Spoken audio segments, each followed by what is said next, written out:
जी, आज आपके जेल जाने की सूचना है, किस तरह का मामला है? क्यों जेल जाएंगे? हमारे कुछ समाजवादी साथियों पर फर्जी मुकदमे लगाकर जेल में बंद किया गया है और जिसके साक्ष्य प्रमाण मुझे आए हैं। तो जिन साथियों के ऊपर फर्जी मुकदमे लगे हैं उसके साक्ष्य प्रमाण मेरे पास है कि फर्जी है। कानूनी रूप से तो लड़ाई लड़ेगी ही, लेकिन नैतिक रूप से हम उनके साथ इस संघर्ष में हैं। हम जानते हैं कि किस लिए उनको इस तरह फंसाया जा रहा है। मैं उन साथियों से मिलने जा रहा हूँ और ये बताने जा रहा हूँ कि आप अकेले नहीं हो। मेरी पहचान आप लोग जानते हैं। चाहे मेरा घर परिवार है, अगर कोई सही में अपराध करेगा तो मैं पार्टी के नाम पर भी नहीं या परिवार के नाम पर भी नहीं खड़ा होता हूँ। लेकिन अगर किसी निर्दोष को फंसाकर दुर्भावनावश जेल में रखा जाएगा, इसकी लड़ाई में सड़क पर भी लड़ूंगा, न्यायालय में भी लड़ूंगा और सदन में भी लड़ूंगा। कितने लोग जेल भेजा गया? 3-4 लोग हैं, उसमें एक जनार्दन संदर्शी हैं और 3-4 और साथी हैं। लिस्ट बनी हुई है। मैं 12:30 बजे आज जेल को देखना भी चाहता हूँ। जेल की लगातार शिकायतें भी आ रही है, तो जेल का निरीक्षण भी करूंगा। आपकी जनता आपका इंतजार कर रही थी मऊ में, अभी कब तक आप मऊ में उनसे मिल सकते हैं?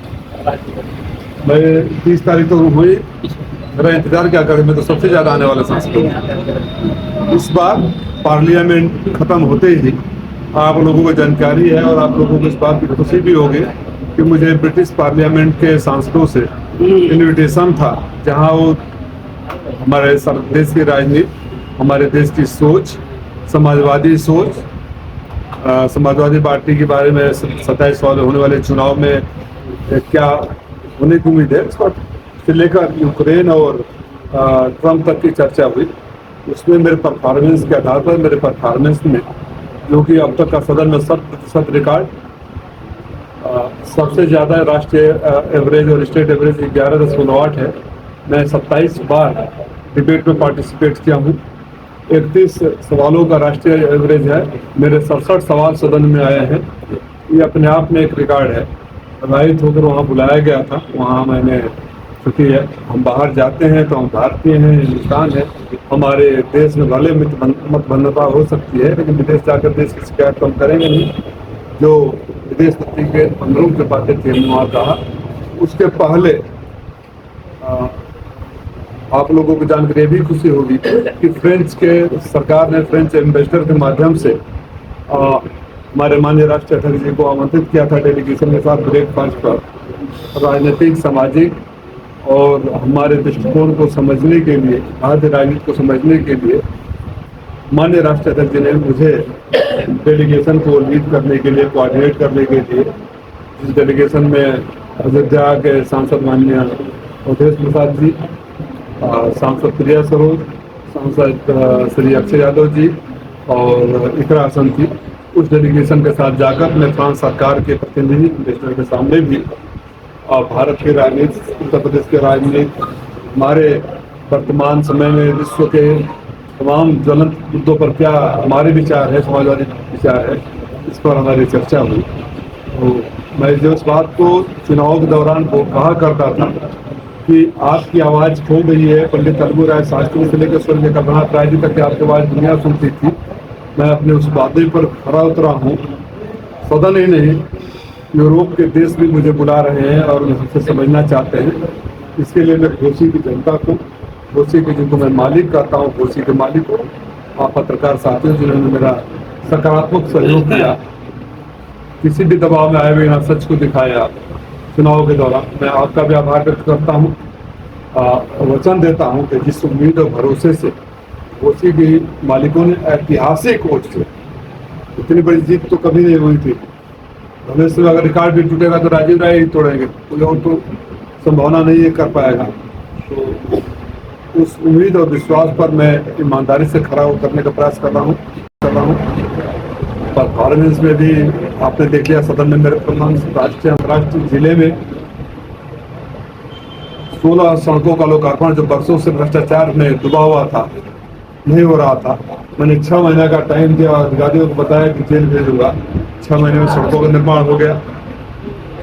सबसे ज़्यादा 2 करोड़ रुपए से ज़्यादा गरीब, मरीज, असहाय लोग जिनको गंभीर बीमारियों से ग्रस्त थे और कहीं उम्मीद नहीं दिख रही थी, उनका इलाज के लिए मैं सरकारी धन मुहैया करवाया हूँ। व्यक्तिगत रूप से लगातार करता ही रहता हूँ।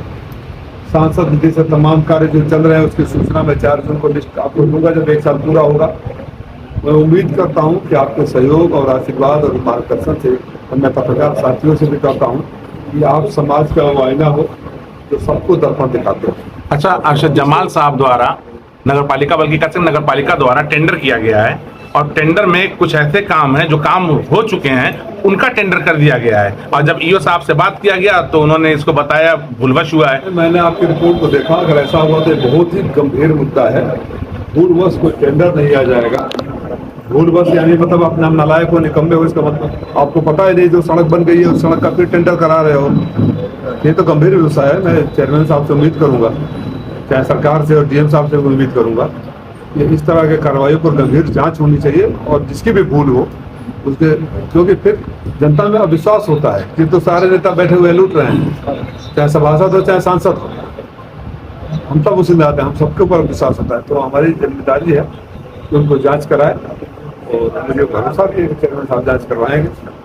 ब्रिटिश पार्लियामेंट गए थे, कैसा अनुभव रहा? भारत के संसद से वो कितना भिन्न है? आप समझ सकते हैं कि कितना गौरवशाली पल मेरे लिए रहा होगा कि जिन लोगों ने हमारे ऊपर 200 साल तक राज किया, उनके सदन में उनके सांसदों के साथ बैठकर मैं राष्ट्रीय और अंतर्राष्ट्रीय मुद्दों पर चर्चा कर रहा हूं और उस लोकसभा से मैं प्रतिनिधित्व करता हूं जिस लोकसभा का नाम लोग भूल गए थे सदन में।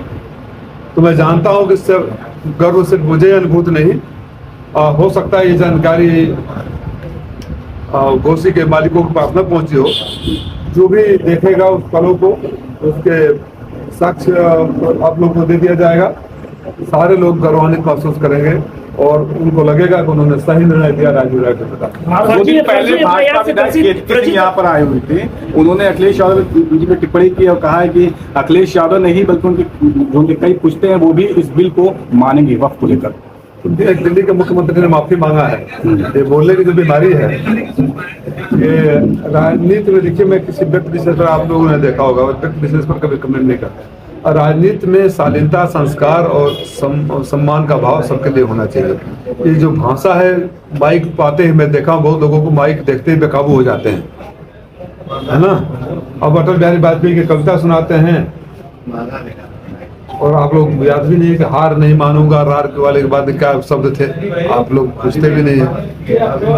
तो ये माइक देकर बेकाबू होने वाली जो राजनीतिक प्राणी है, राजनीति का, लोकतंत्र का, सामाजिक ताने बाने का नुकसान कर। समाजवादी पार्टी के लोग यूपी लूट रहे हैं ऐसा उन्होंने आरोप लगाया है और कहा है कि वो लोग गीदड़ हैं।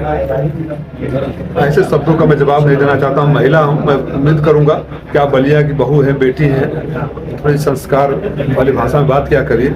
सरकार आपके लूट रहे हैं समाजवादी पार्टी, तो आप अपने बारे में बता रहे हैं कि आप बेहद नालायक सरकार है जो कुछ नहीं कर रहे हैं। भाषा पर जो इस तरह के घटिया भाषा का इस्तेमाल करता है, ऐसे लोगों को मैं कमेंट करने लायक भी नहीं समझता हूँ, चाहे कोई भी हो।